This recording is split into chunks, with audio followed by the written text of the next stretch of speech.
Welcome to the American Accent course. I'm Lisa Moisen.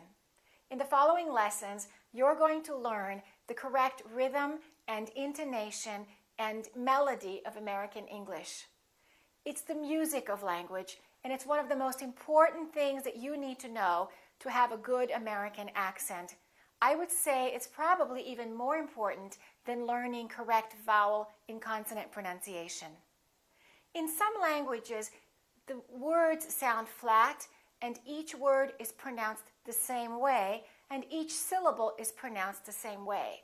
If you're speaking English quickly and you're speaking with that kind of rhythm and melody, people will have a really hard time understanding you. On the other hand, if you're stressing the wrong syllable or stressing the wrong word and your music is different than it is with an American accent, once again, your speech will be very difficult to understand. So in the following lessons, you're going to learn all of the major rules that you need to know so that you can have the natural sounding rhythm and melody of American English. Let me show you how this works. For example, if we have 5 words, it's nice to meet you. 5 different words. There is one word that we should stress more than the other one, and it would be, it's nice to meet you. So this word would be higher up here. It's nice to meet you. It's nice to meet you. When we stress a word, we make the word louder and longer and higher in pitch. Repeat after me. It's nice to meet you. Now, if you make a mistake and you stress the wrong word, for example, it's nice to meet you, or it's nice to meet you, and you're speaking quickly, as you can see, this can be a big problem and people will have a hard time understanding you. In the first several videos, you're going to learn about the stress of syllables. After that, you will learn about word stress within sentences. And finally, in the last part, you will learn about intonation, which is the pitch going up or the pitch going down. Do we say it's nice to meet you, or do we say it's nice to meet you? There are some specific rules you need to know about that. What I recommend is, as soon as you learn these rules, I want you to find something to read it out loud, and also record your voice. And then analyze your voice and ask yourself if you're stressing the right part of the word and the right part of the sentence according to the rules that you're going to learn in these videos. Keep recording your voice over and over again and practicing these rules, and you will very soon have a very good American accent. Okay, let's get started.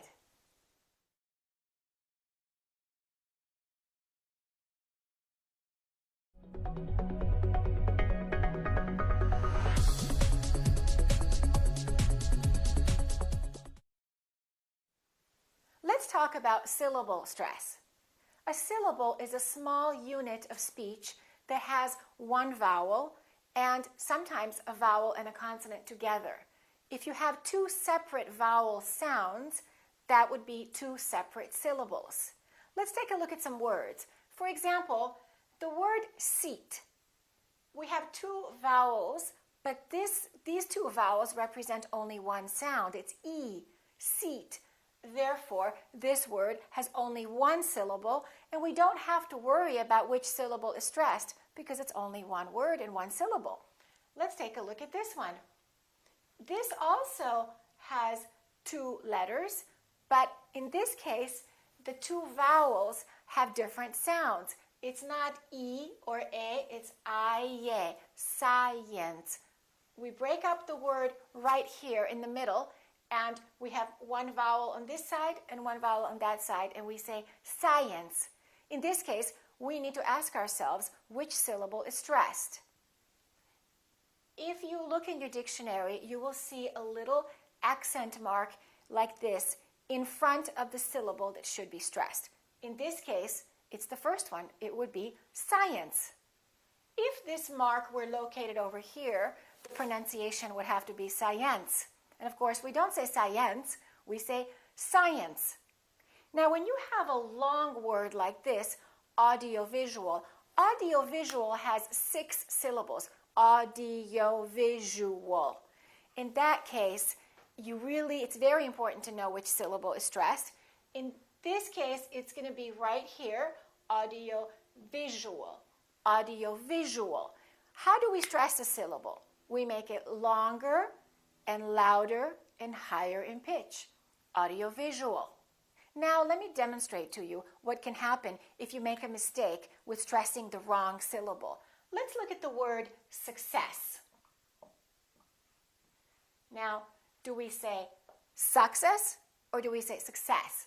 If you're speaking quickly and you stress the wrong syllable, definitely your words are going to be difficult to understand. So in this case, we stress the second part and we say success. I wish you success. We don't say I wish you success. Another example, the word urban. We don't say urban, we say urban. Repeat after me. Urban, we stress this part and we reduce this part. If you say urban, once again, it sounds like a completely different word.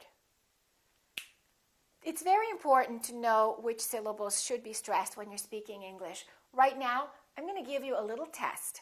There are going to be some words on this board, and I want you to ask yourself which syllable should be stressed. Take a look at these words on the screen and decide which syllable you think should be stressed. You can copy these words on a page and then underline the letters that you think should be stressed.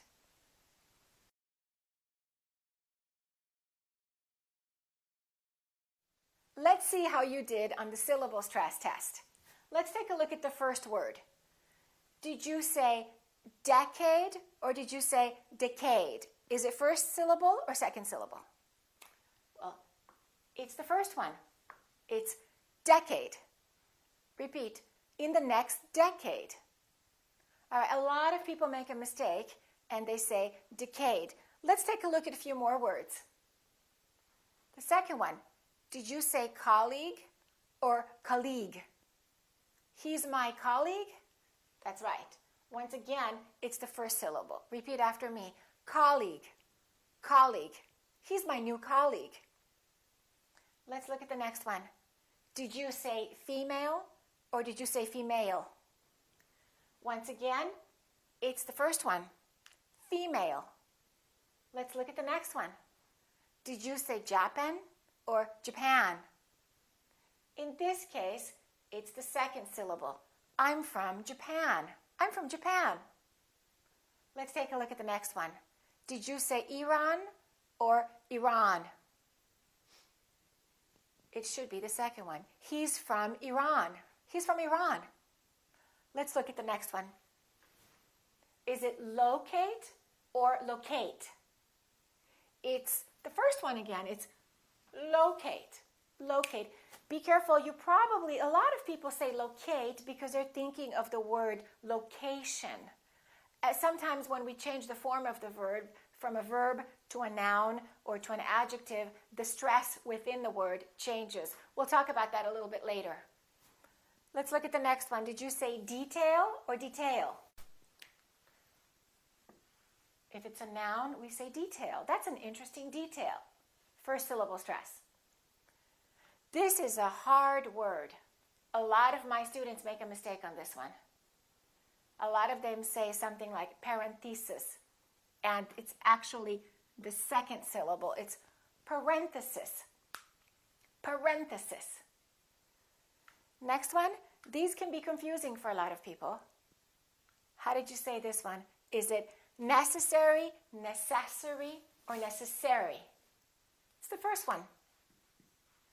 Necessary. Let's do the last one. Necessity. In this case, it's the second one. If you have a lot of these wrong, don't be discouraged. These are very common words that people make mistakes on. Many of my students get the majority of these words wrong. I wanted to show you how difficult syllable stress is and how important it is for you to be motivated to study these things in detail. In the following lessons, I will teach you some rules of syllable stress. All right, let's learn some rules now.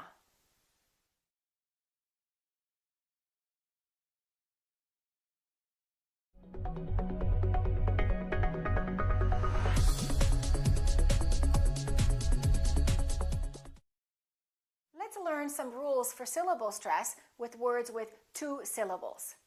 Here's a rule. If the word is a noun, 90% of the time the first syllable is stressed when there are 2 syllables. For example, office, problem, window, paper, building, mother, father. If it's a verb, about 60 to 70% of the time, the second syllable is stressed. For example, apply, agree, create, relax, complain, enjoy. So these are some guidelines. Let's take a look at some words.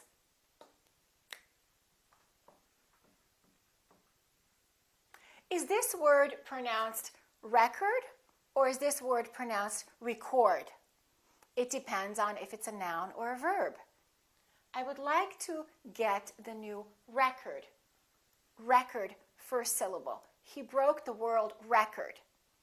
But I would like to record that movie. I would like to record my voice. If it's a verb, we get the second syllable. If it's a noun, we get the first syllable. How about this one? Do we say object or do we say object? Again, it depends on if it's a verb or a noun. Object is a noun. That's an interesting object. Or verb, object. I object to your decision. Let's practice some sentences now. I hope to progress. I hope to progress. You're making good progress. You're making good progress. Did he insult him? Did he insult him? Yes, I heard the insult. Yes, I heard the insult. Do you like that object? Do you like that object? No, I object to it. No, I object to it. Is there a conflict between them? Is there a conflict between them? Yes, those two always conflict. Yes, those two always conflict. I want to present you to my family. I want to present you to my family. I will bring them a nice present. I will bring them a nice present. Do you have the insert? Do you have the insert? Where should I insert it? Where should I insert it? Do you recall it? Do you recall it? No, I have no recall of it. No, I have no recall of it. Be careful, it could be that in your language, generally just the first syllable is stressed or the last one is. In that case, pay special attention to this and practice.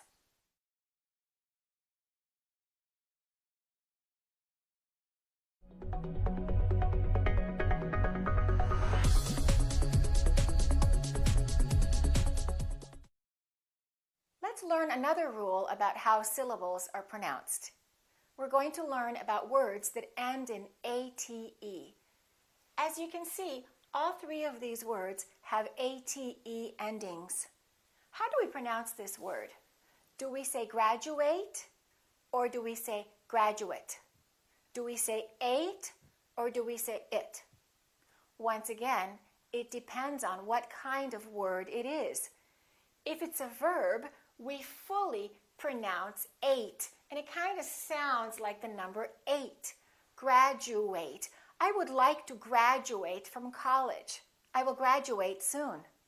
However, If it's an adjective or a noun, then this is reduced and it kind of sounds like it or et.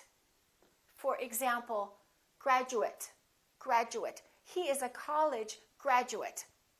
Or I'm going to graduate school. Look at the next one. This can be a verb. In that case, it's pronounced as estimate. I would like to estimate the cost of this. Or estimate, if it's a noun. Please give me an estimate of the cost. Let's look at this word. How should we say it if it's a verb? You try it.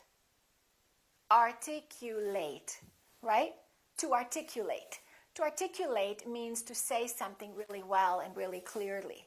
I would like to articulate it.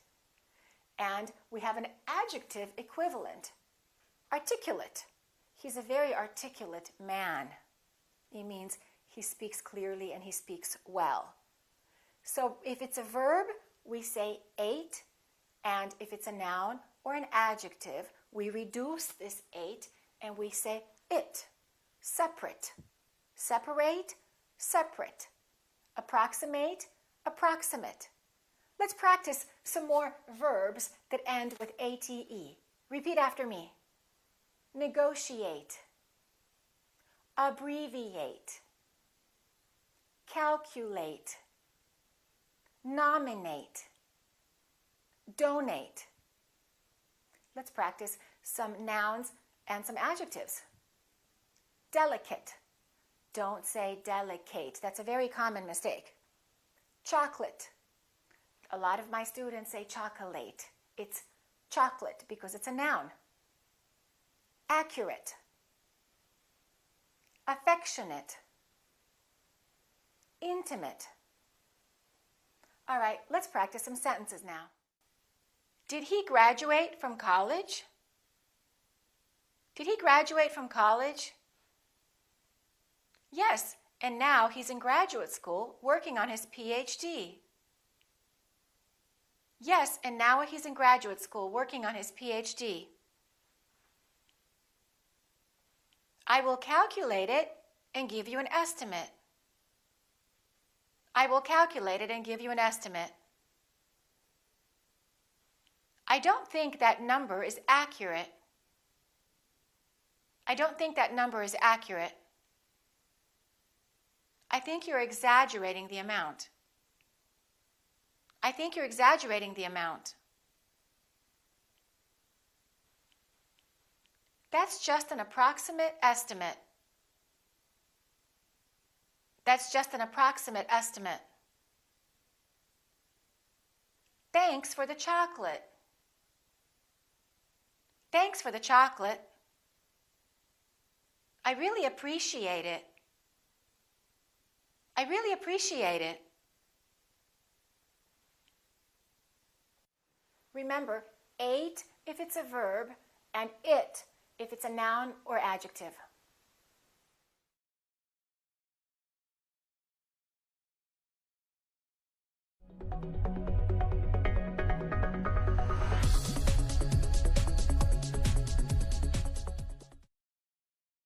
Let's learn some more rules now about syllable stress. I will give you some formulas that will help you know which words to stress. But keep in mind, as I told you earlier, there are so many exceptions that it's very important for you to study them on your own and to just look up words that are new for you. But here are some guidelines I can give you regarding syllable stress and suffixes. A suffix is something that goes at the end of the word. For example, quick, quickly. That ly is a suffix. It's an ending. Here are some rules regarding suffixes. If the word ends with ese, we stress the suffix. For example, Chinese. We don't say Chinese, we say Chinese. Japanese. Portuguese. All right, here's another rule. If the word ends with EER, we stress the suffix. For example, pioneer, volunteer, engineer, We don't say engineer, we say engineer. Another rule. If the word ends with I-Q-U-E, we stress the suffix. Antique, boutique, critique, technique. Listen, technical, technique. It changes. Critical, critique. Let's learn another rule. This one has many, many words that end in IC. In this case, we don't stress the suffix, but we stress the syllable immediately before the suffix. Realistic. We don't say realistic. We don't say realistic. We say realistic. Electric. Electricity, electric. Strategic. We say strategy or strategic. Optimistic. Terrific. Pacific. Remember, the syllable before the IC gets stressed. These are some important rules that I believe will help you as you're trying to learn which syllable you're supposed to stress. Let's see how they change when we change it from a noun to an adjective. Listen to the syllable stress changes. Origin, original. Industry, industrial.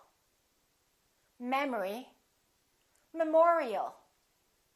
Finance, financial. President, presidential.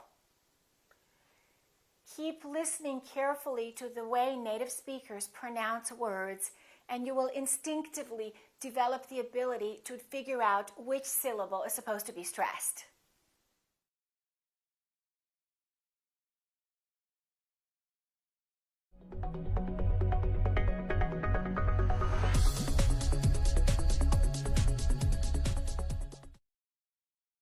Now, let's look at what happens to syllables which are not stressed. Look at these words right here. They all have something in common. They all end in a vowel and an M. A-M, E-M, O-M, and U-M. The other thing these words have in common is that the first syllable is stressed and the second syllable is reduced. In some languages, each vowel is pronounced the same way. In some languages, they say ma-dam, ah. In English, remember, syllable stress is extremely important. The syllable that we stress is longer and louder and higher in pitch. Therefore, this A is going to be louder. It's going to be ah. Madam, madam. And this A is going to be completely different from this A. They're two different sounds because one vowel is stressed and one vowel is reduced. Madam. Look at the EM of the word problem. The first syllable is stressed, and the EM will sound exactly the same as the AM of the word madam. Listen, madam, problem. This is and this is also because they're both reduced syllables. Repeat after me. Madam, problem, symptom, album. Don't say madame, problème, symptôme, album. In some languages, you fully pronounce each vowel. In English, we reduce and we stress. It's very important to know which syllable is stressed so that you know what to do with the reduced syllables. Let's look at another example. Look at these three words: o'clock, doctor, and photography. These three words have something in common. Each word has two O's. O, O, O. There are 6 O's here. Look at the first word. This syllable is reduced in this case. The first syllable is reduced. The second syllable is stressed. So this one disappears and becomes this sound, So we say o'clock. We don't say o'clock. we say o'clock. How about this one? Do we say doctor or doctor? No, we don't. We stress the first syllable, we reduce the second. Therefore, these two O's are also going to be completely different. Doctor. How about this one? We stress the second syllable. We say photography. This O also is reduced and also becomes this symbol. Photography. Photography. Repeat after me. O'clock. Doctor. Photography. Let's look at one more word.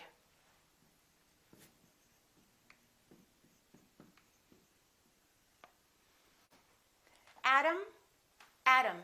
Exactly the same pronunciation. This syllable is stressed. This syllable is stressed. This O is reduced. This A is reduced. Therefore, they are the same sound. And remember, T between two vowels sounds exactly like the D. Atom, atom. Let's practice a few more words that sound exactly the same, but they're spelled slightly differently. Lesson, lesson. I'm learning a new lesson, and I would like to lessen it. To lessen means to reduce. Caller, caller. A caller can be someone who calls you on the phone. You have a caller. Or, this is the collar of my jacket. Profit, profit. I would like to make a profit, meaning making money. Or, he is a prophet, a religious person or someone who sees the future. Let's try one more. Seller, seller. A seller is someone who sells something, kind of like a salesman. And the cellar is a room under your house. All right, now you're going to see some words on the board, and I want you to ask yourself, which syllable do you think is stressed? And then I would like you to reduce the other syllables and make the sound like this. Let's take a look at some words now. I would like you to take a few moments and to decide which syllable you think should be stressed and which vowels you think should be reduced and sound like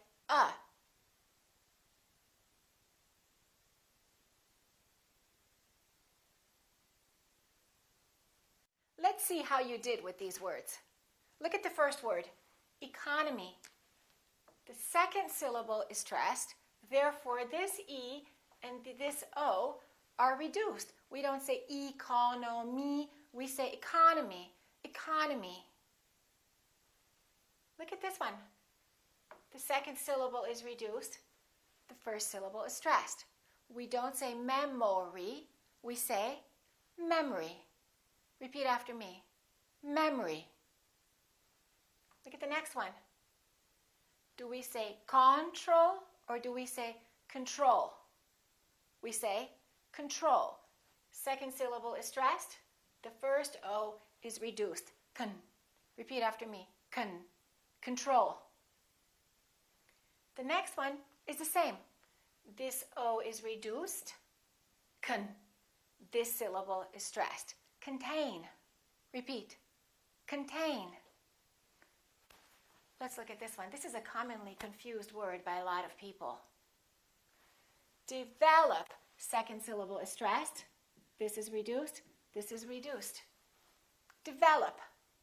Once in a while you will hear people say develop, or they might say economy, but for the most part, generally people just say economy, develop.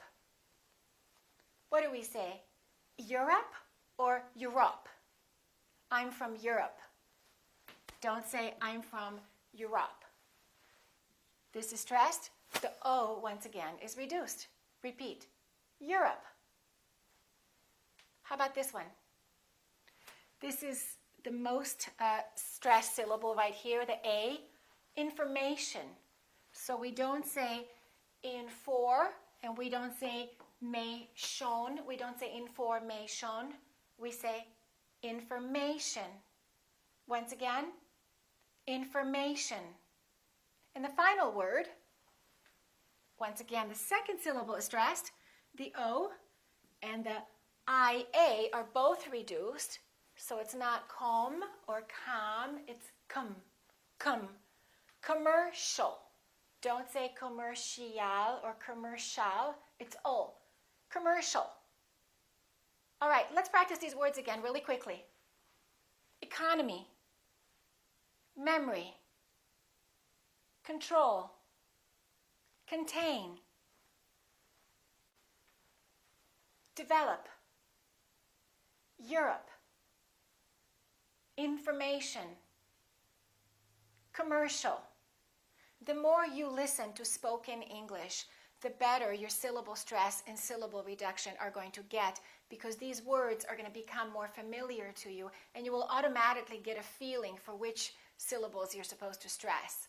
Also, remember to always write down new words if you're not sure which syllable to stress. And then ask a native speaker to read them for you. And the more you do this, the better your syllable stress and reduction will get.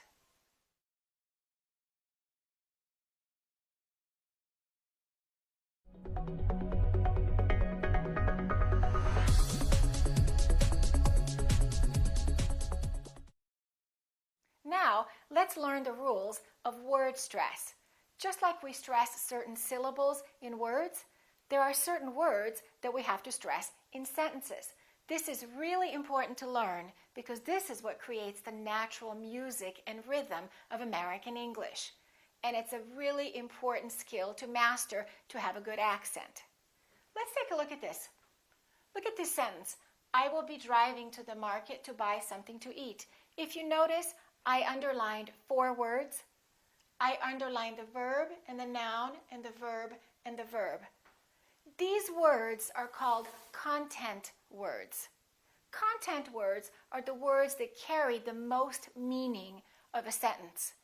If we eliminated all of the other words here, and if we only said the underlined words, driving, market, buy, eat, you would still understand what the speaker was trying to say, wouldn't you? Content words carry the general meaning. The other words around the content words are called function words.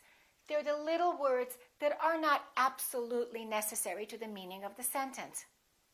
Generally, content words are nouns, such as house, book, dog, man.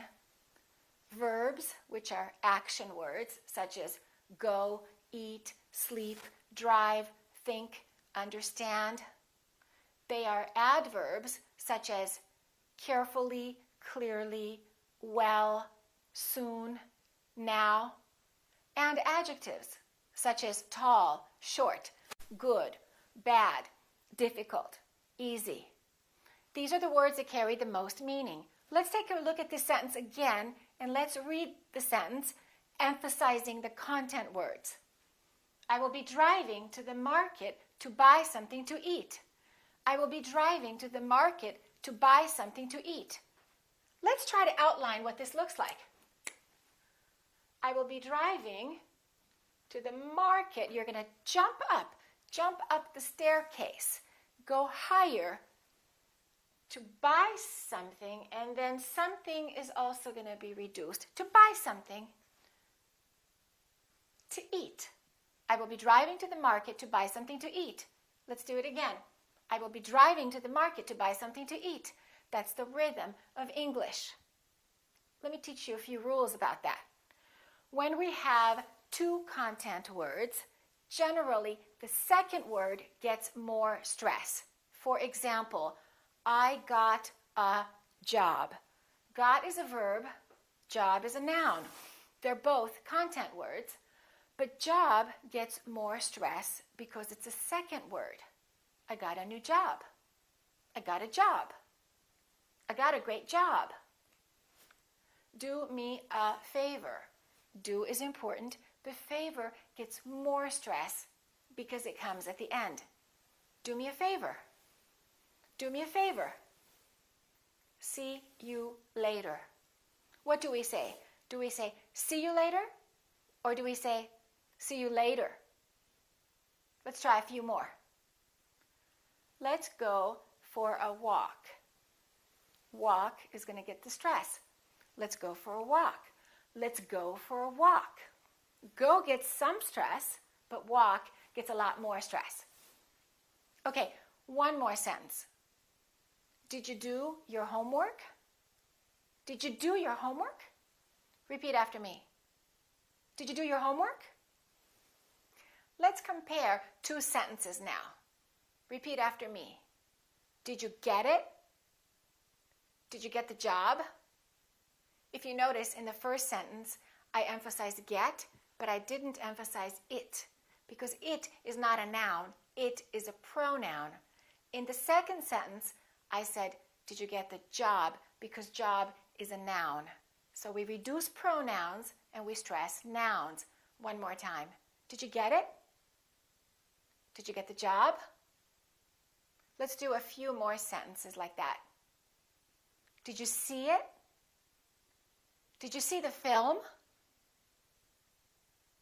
Who stole it? Who stole my money?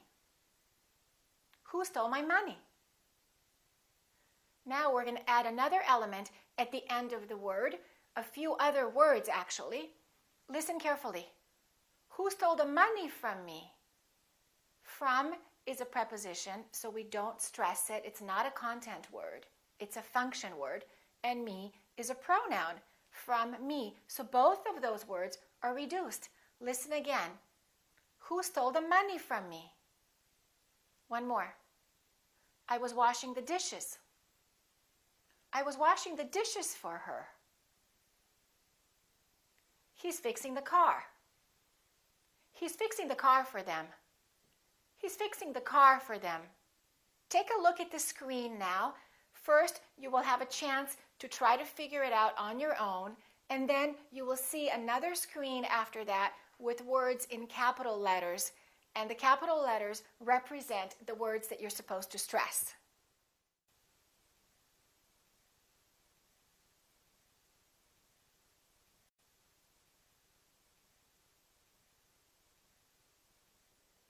Let's look at the correct answers now, and let's hear the correct word stress. I just got a new job.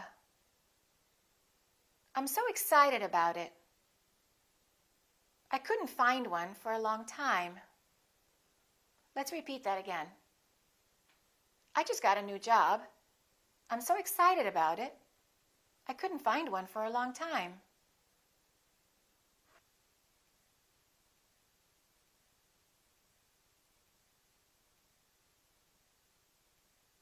Let's look at the answers now. I'm working at the store.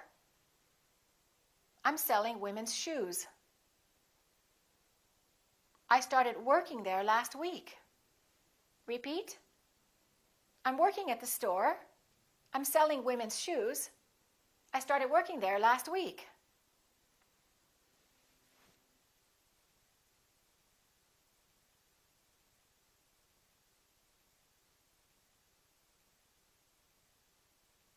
All right, let's look at the answers again. On the first day, I was really nervous. There was so much to learn. On the first day, I was really nervous. There was so much to learn. Remember, when you stress a word, make it louder and longer, and don't put too much melody in it. Don't sing it. Don't say, have a nice day, or don't say, it's nice to meet you. Just jump up. It's nice to meet you. Have a nice day. Keep practicing.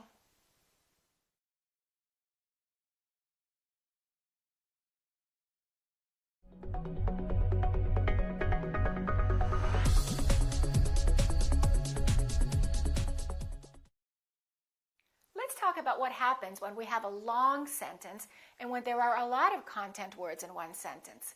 Let's learn how to divide the sentences into what we call thought groups.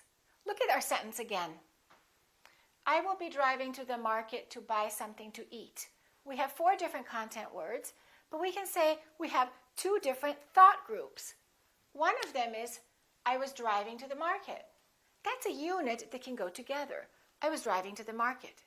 And the second unit, or the second thought group, can be this sentence, to buy something to eat.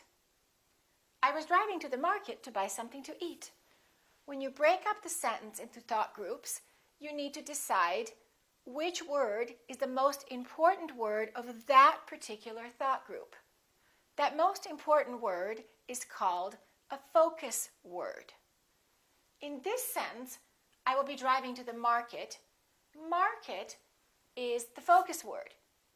Usually the focus word is towards the end of the thought group. I was driving to the market. And then you can pause to buy something to eat. And eat is your second focus word. So this sentence has two focus words. Sometimes a sentence can have three. For example, I was driving to the market to get something to eat because I was very hungry. Hungry can be the third focus word. If your sentences are long, it's very important to divide them. How do you divide them? Just use your instinct. It's kind of a natural place to pause. You wouldn't, for example, say, I will be driving to. You wouldn't pause here, right? You would say, I will be driving to the market. So it's kind of logical. You can also pause here if you want to. I will be driving to the market. Listen, I will be driving to the market, or I will be driving to the market. You have a little bit of a choice of where you need to pause and where you break up the thought group. It depends on you. It depends on how quickly you want to speak. The important thing to remember is when you have a thought group, emphasize one key word the most. Let's try another sentence like that. I was watching a movie with my friends when suddenly it began to rain. Obviously, that's a really long sentence. If you don't put any melody in that sentence, if you don't stress any words in that sentence, that's going to be a hard sentence to understand. So let's break it up. I was watching a movie. That's your first thought group. The focus word would be movie. Repeat after me. I was watching a movie. With my friends. With my friends could be another thought group. I was watching a movie with my friends. Or, if you want to speak a little faster, you can say, I was watching a movie with my friends. I would personally prefer to pause. I was watching a movie with my friends. When suddenly it started to rain. When suddenly it started to rain. Rain would be your focus word. When suddenly it started to rain.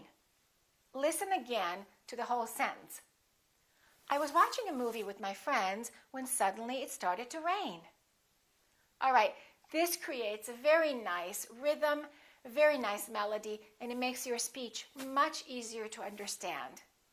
Let's practice another sentence. I was so tired that I couldn't wait to get home. I was so tired that I couldn't wait to get home. That's three thought groups, or two thought groups. I was so tired that I couldn't wait to get home. It's kind of up to you. I prefer the second one in this case. I was so tired that I couldn't wait to get home. Let's practice some sentences now. If I forget to pay my bill, please remind me about it. In that sentence, we have two focus words, bill and remind. Let's read the sentence again. If I forget to pay my bill, please remind me about it. He wants to know if you need anything from the supermarket. He wants to know if you need anything from the supermarket. Did you know it was snowing in all parts of the East Coast?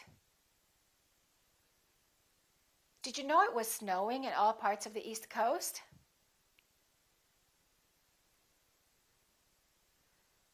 This last sentence can have two thought groups or three thought groups. When we climbed to the top of the mountain, we could see the ocean. Or two thought groups. When we climbed to the top of the mountain, we could see the ocean.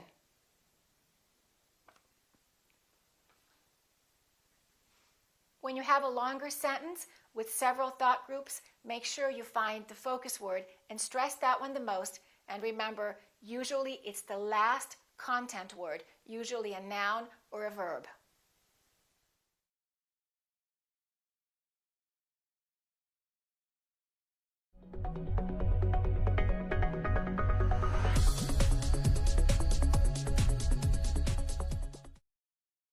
Let's learn another rule about which words to stress. We will talk now about adjectives and nouns. Listen to this sentence. It's a hot day. Hot is an adjective, day is a noun. Which one sounds correct to you? It's a hot day or it's a hot day? Do we stress the adjective or do we stress the noun? In English, we stress the noun more. In a lot of languages, the adjective gets more stressed, and people say it's a hot day. In English, we say it's a hot day. You did a good job. I have blonde hair. So I don't say I have blonde hair. I say I have blonde hair. I'm wearing a black jacket. I'm wearing a black blouse and a black jacket. Listen to that rhythm of that sentence again. I'm wearing a black blouse and a black jacket. We emphasize the noun. That's a very important rule. If you say I'm wearing a black blouse and a black jacket, it sounds really strange to the people who are listening to you. It sounds like a foreign accent, and sometimes it may be difficult to understand, again, if you're speaking quickly. Let's practice some more. I have brown eyes. I have a nice job. I have an older brother. I went to a party and I had a good time. He has blue eyes. Take a minute now and describe some things about yourself, about your hair, about your eyes, about what you're wearing today. For example, I'm wearing black shoes. I'm wearing a gold ring. Describe yourself, emphasize the noun, not the adjective. If the adjective is alone, then we do stress it, of course. For example, he's tall. It's hot. That was good. But if we have a noun, then we say, he's a tall man. It's a hot day. That was a good job. Let's practice some more sentences now. That was fast. That was a fast flight. I have $5. I have $5. It's old. It's an older film.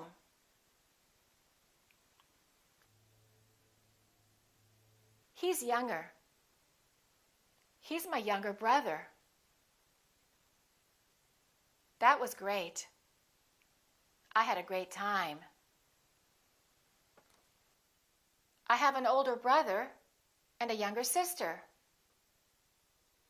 I have an older brother and a younger sister. She has brown hair and blue eyes. She has brown hair and blue eyes. That old lady has a little dog. That old lady has a little dog. My new car has 4 doors. My new car has 4 doors. I read a good book during the long flight. I read a good book during the long flight.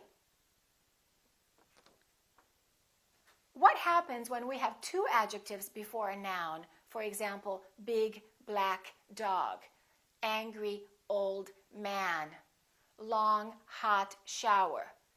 In that case, we emphasize the first adjective and the noun. Big black dog, angry old man, long hot shower. That's all there is to it. Keep practicing.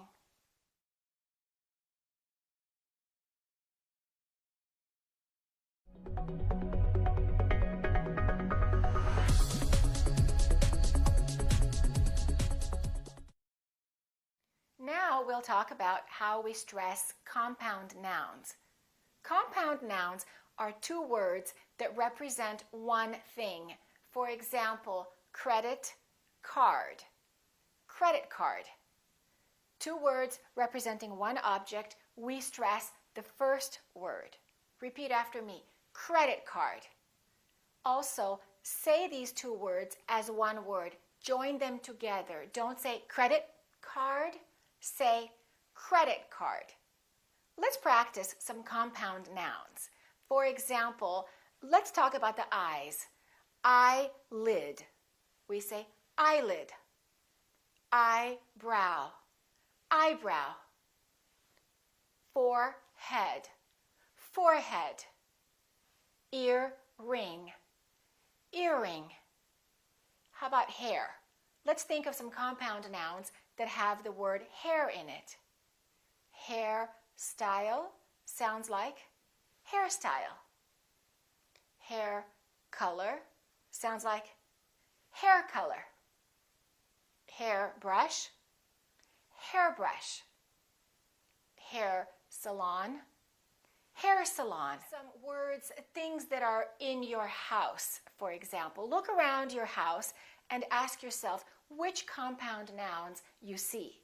For example, bookshelf, washing machine, laptop,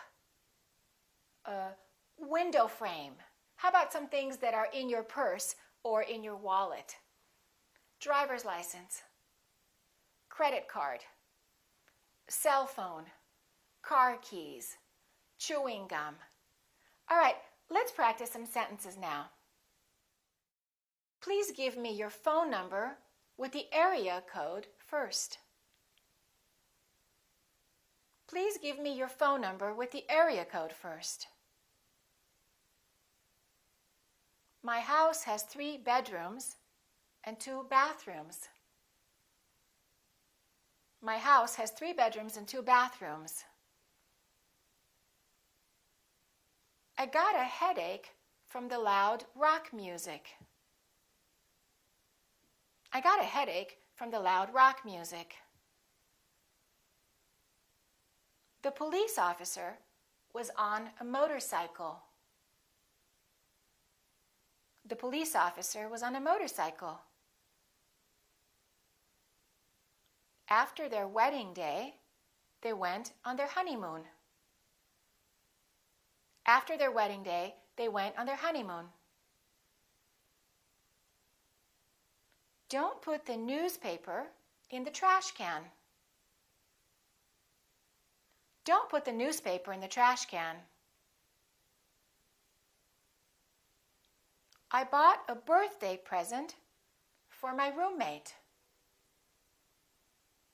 I bought a birthday present for my roommate. Remember, when it's an adjective plus noun, we stress the second word. We stress the noun. When we have 2 nouns together, compound noun, we stress the first word.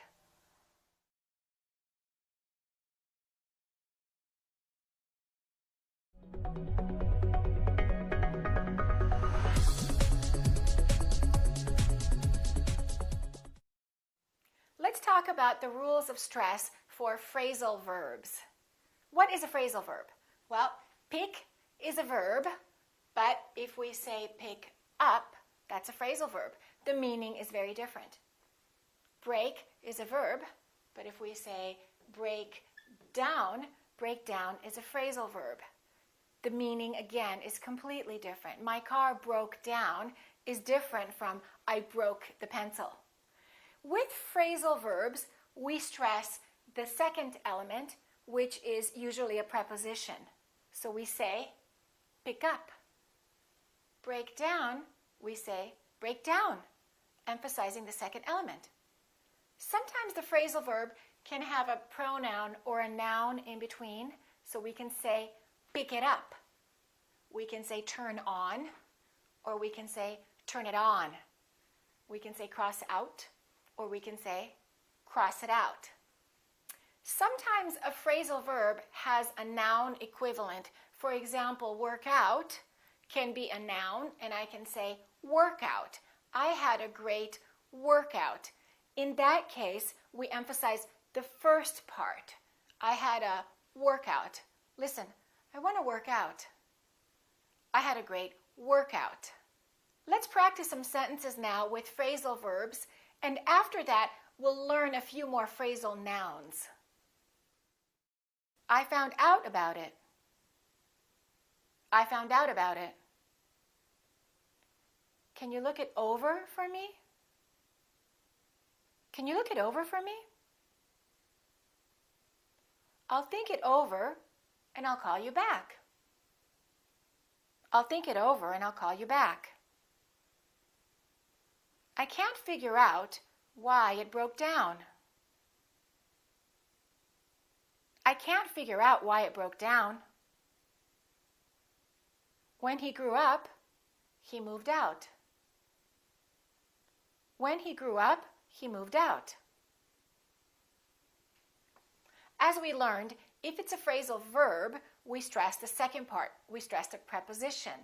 And if it's a noun, we stress the first part.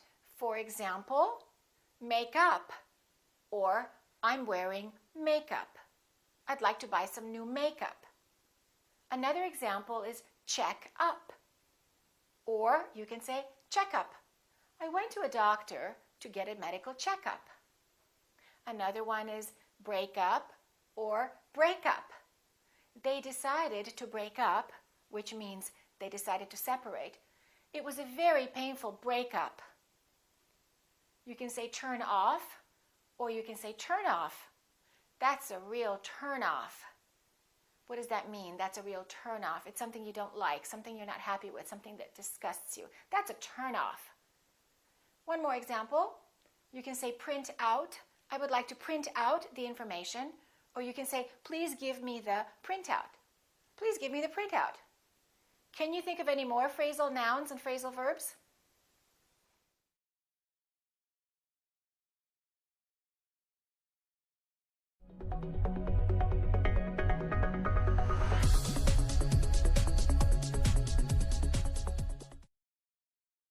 Let's learn the rules of stress for names of people and names of places. If the place has two words, we stress the second word. For example, South America, we say South America. United Kingdom, we say United Kingdom. Let's practice a few more places.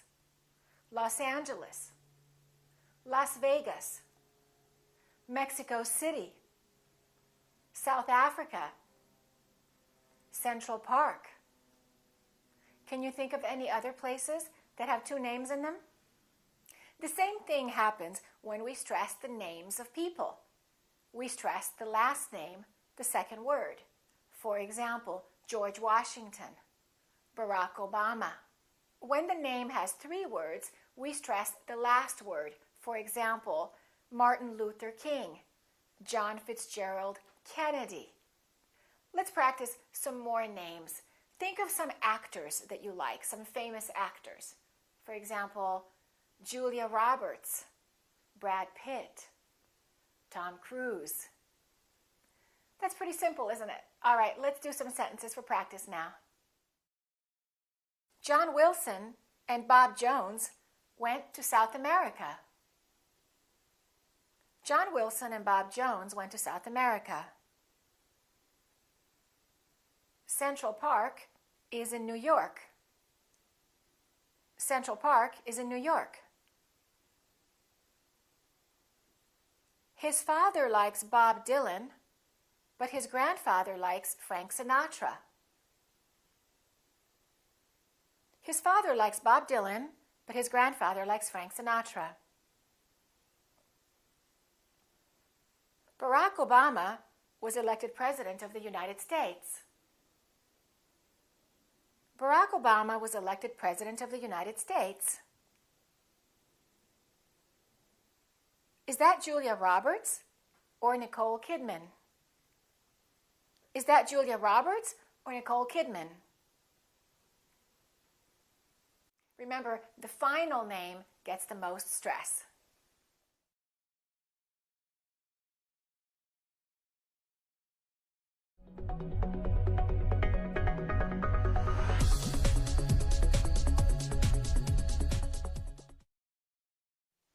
talk about how we stress abbreviations and numbers.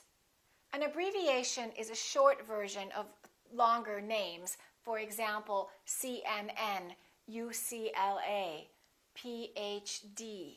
The rule is we stress the last letter of an abbreviation.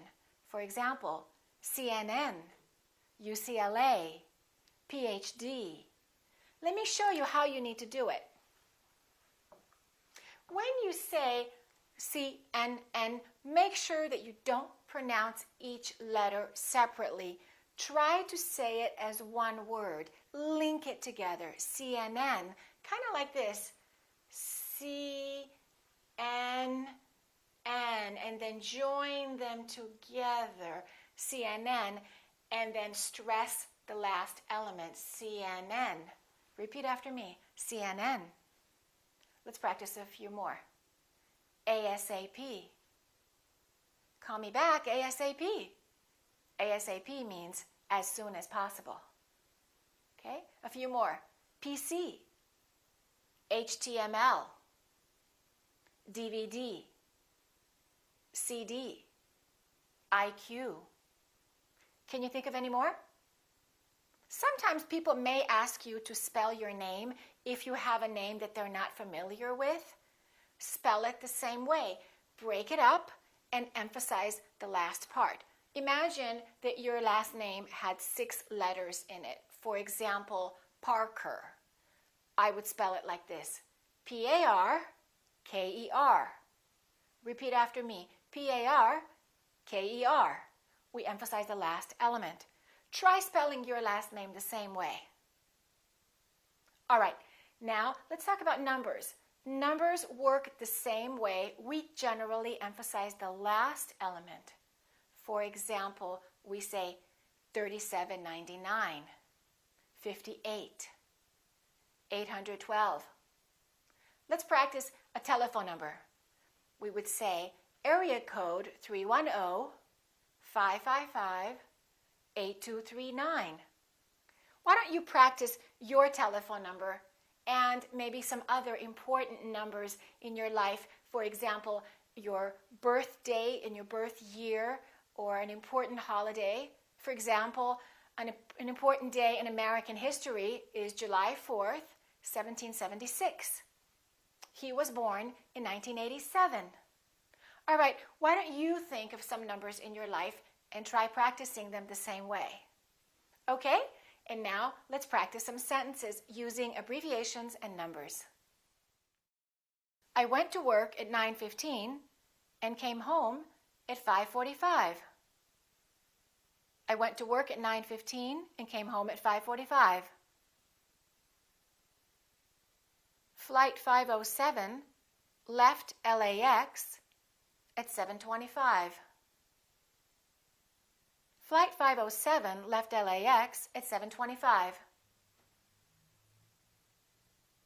This CD costs $19.99. This CD costs $19.99. He was born in LA in 1987. He was born in LA in 1987. When they got married, he was 31 and she was 29. When they got married, he was 31 and she was 29. Remember, in abbreviations and in numbers, the last element gets stressed.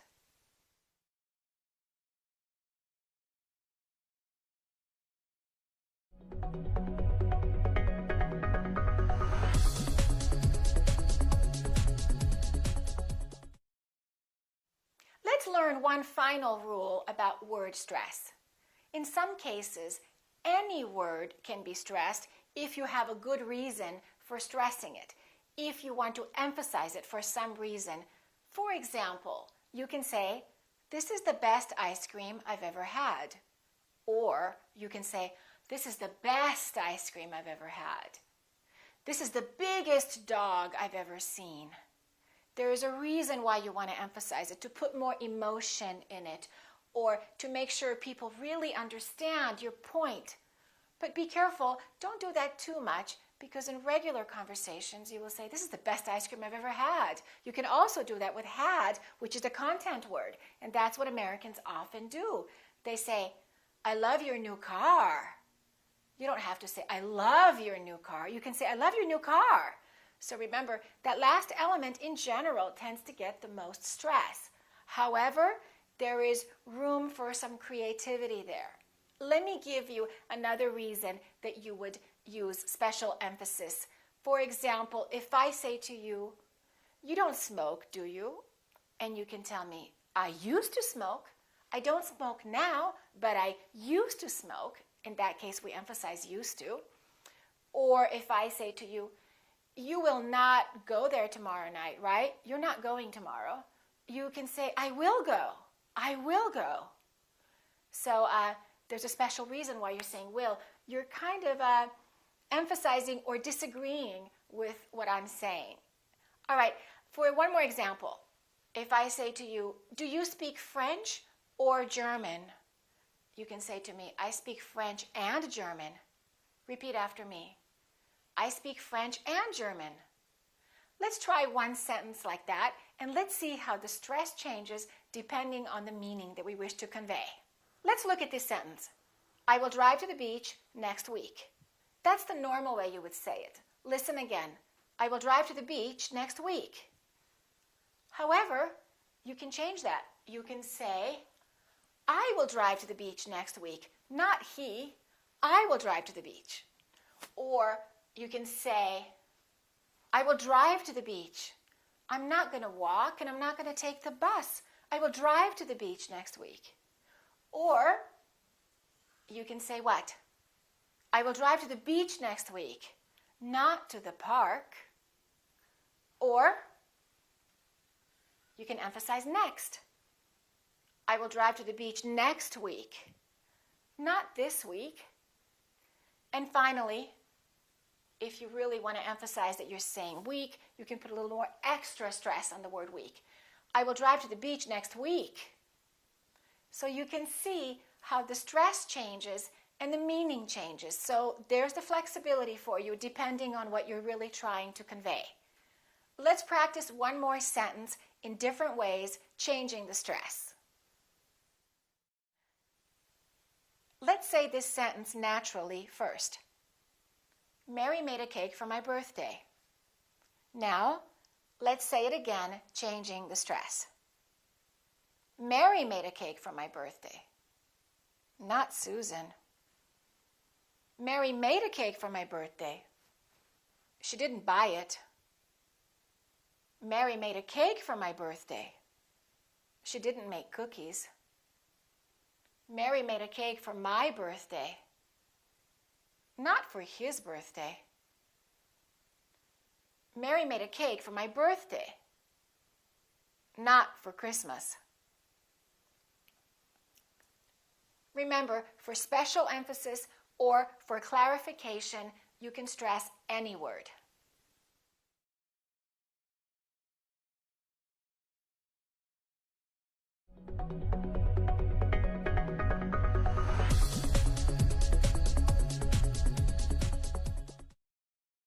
Let's talk about intonation.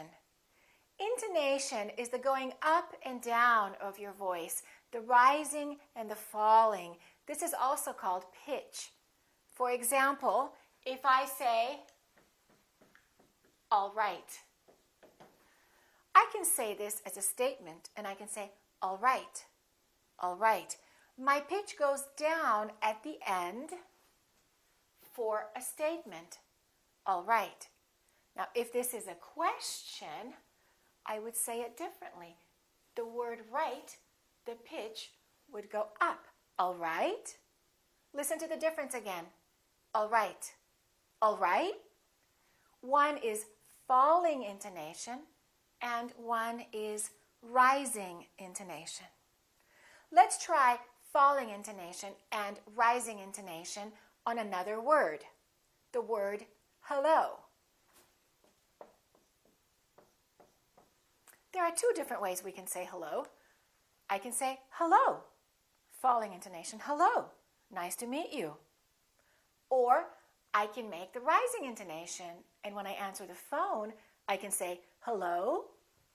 So the pitch goes up. Hello? Who's calling? Or hello, nice to meet you. If you're using the wrong intonation, people may be confused about what you're trying to say, and they may misunderstand you or just get the wrong impression. You may sound nervous or insecure and unsure of yourself if your intonation is going up at the end rather than down in statements. So let's practice the falling intonation by saying some very simple sentences that are statements. And remember, a statement is not a question. After we do this, we will learn some rules for intonation with questions. And with questions, sometimes the intonation rises, but not always. Sometimes it goes down, depending on what kind of question it is. But first, let's practice the falling intonation of simple sentences. I like it. Repeat after me. I like it. Have a nice day. My name is Bob. It's cold outside. I'm tired. I'm hungry. I'm hungry because I haven't eaten all day. Don't confuse stress and intonation. We have learned that for stress, we jump up on the keyword, but then intonation is when you jump up, how you do it. For example, if I say, have a nice day, I'm still going to emphasize the word day, but I'm not going to make my pitch go up. I'm not going to say, have a nice day. I'm going to say, have a nice day. Have a nice day. So my voice is still going down even though I'm stressing the word. The pitch is still down. Very important. All right, let's practice a few more statements. Think of some things that you're feeling right now. I feel good. I'm feeling happy. Today is Monday. I'm going to go to work soon. All right, make some simple sentences, making sure that your voice goes down at the end, that your pitch goes down. Now, let's learn the rules for intonation for questions. We can have either rising or falling intonation when we're making questions, depending on what kind of question it is. There are two different kinds of questions. There are yes-no questions, and there are WH questions. Yes-no questions can be answered by either a yes or a no. For example, are you happy? That's a yes-no question because I can say yes or I can say no. With yes-no questions, the intonation goes up. Are you happy? WH questions are questions that begin with words that have a W and H in them. For example, when, where, why, what, how, and how has a WH as well. These cannot be answered by yes or no. If I say, what's your name? You can't say yes. WH questions have falling intonation. How are you? We don't say, how are you? We say, how are you? I'm fine. Let's practice some more WH questions with falling intonation. How old are you? One more time. How old are you? Where do you live? What do you do? Where were you born? How did you do that? Now, let's practice some questions which are yes-no questions. Remember, intonation goes up. Are you hungry? Did you eat? Did he go? Did you like it? Did you call me? Okay, now we're going to practice some sentences that will have questions with both rising and falling intonation. You will hear pairs of questions. The first one is a yes-no question, and the second one is a WH question. Notice how the intonation changes. Are you angry at me? One more time. Are you angry at me? Why are you angry at me? Why are you angry at me? Is it hot in there? Is it hot in there? Why is it so hot in there? Why is it so hot in there? Did you get there late? Did you get there late? Why did you get there late? Why did you get there late? Have you been to New York? Have you been to New York? How many times have you been to New York? How many times have you been to New York? Did it start? Did it start? What time did it start? What time did it start? Remember, for statements, we use a falling intonation. For yes-no questions, we use a rising intonation. And for WH questions, we use a falling intonation as well.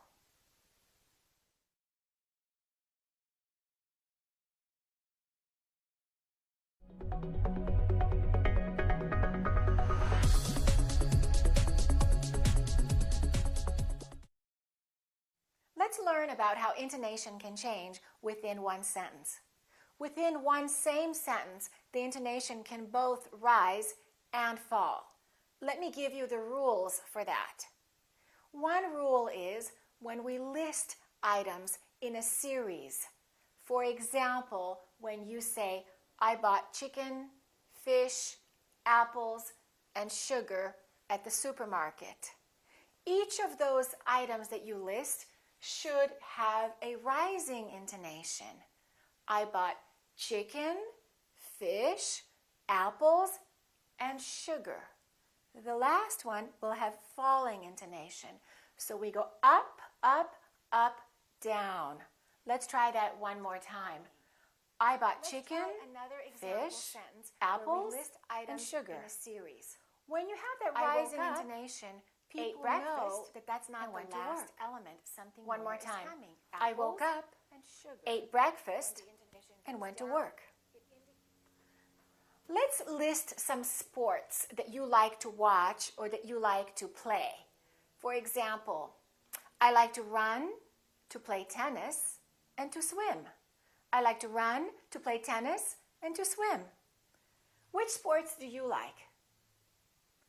All right, try to list some things in a series, maybe what you have in your refrigerator today. I have milk, water, butter, and eggs. Let's learn another rule about how intonation can be both rising and falling in one sentence. First, I'm going to say one short sentence two different ways, and I want you to ask yourself, how are they different? I think it's going to rain. I think it's going to rain. How does that feel different? Listen again. I think it's going to rain. I think it's going to rain. If I say it the second way, with my intonation going up, with the pitch going up, it sounds like something else is coming, like I'm not finished speaking. Listen again. I think it's going to rain, but I'm not sure. I think it's going to rain, but I'm not sure. Let's practice another sentence. I'd love to eat that. Repeat after me. I'd love to eat that. Intonation goes down. Listen to this. I'd love to eat that. Okay, something else is coming. I'd love to eat that, but I'm on a diet. I'd love to eat that, but I'm on a diet. All right, let's try one more. Give me your number. Give me your number. If you give me your number, I'll call you. If you give me your number, I'll call you. So to indicate that you're not finished, that you have something more to say, let your pitch go up at the end of the first part of your sentence. That way the listeners will be ready. It's kind of like having a comma and knowing that the thought is just partially finished. Also, with introductory words, we use rising intonation. Introductory words are words like on the other hand, or however, or in my opinion. It's something you put in the beginning of a sentence, usually followed by a comma. Let's practice that. On the other hand, maybe I'll go. On the other hand, I'll take the blue one. If you ask me, I think you did a good job. If you ask me, I think you did a good job. Let's practice one more introductory phrase. If I were you. If I were you, I would talk to him. If I were you, I would talk to him. Rising and falling intonation is also used when you're giving someone a choice. Should I call you or send you an email? Do you like chicken or beef? Does he have green eyes or blue eyes? Is he a young man or an old man? Now, let's practice all of these things in sentences. Are you married or single? Are you married or single? They have 4 children, ages 7, 9, 11, and 14. They have 4 children, ages 7, 9, 11, and 14. I went to the gym, came home, and called my friend. I went to the gym, came home, and called my friend. As far as I know, I'm not allergic to anything. As far as I know, I'm not allergic to anything. According to the weather report, it's going to rain. According to the weather report, it's going to rain. Remember, rising intonation when you're not finished speaking and you have something more to say, and then falling intonation at the end of your sentence.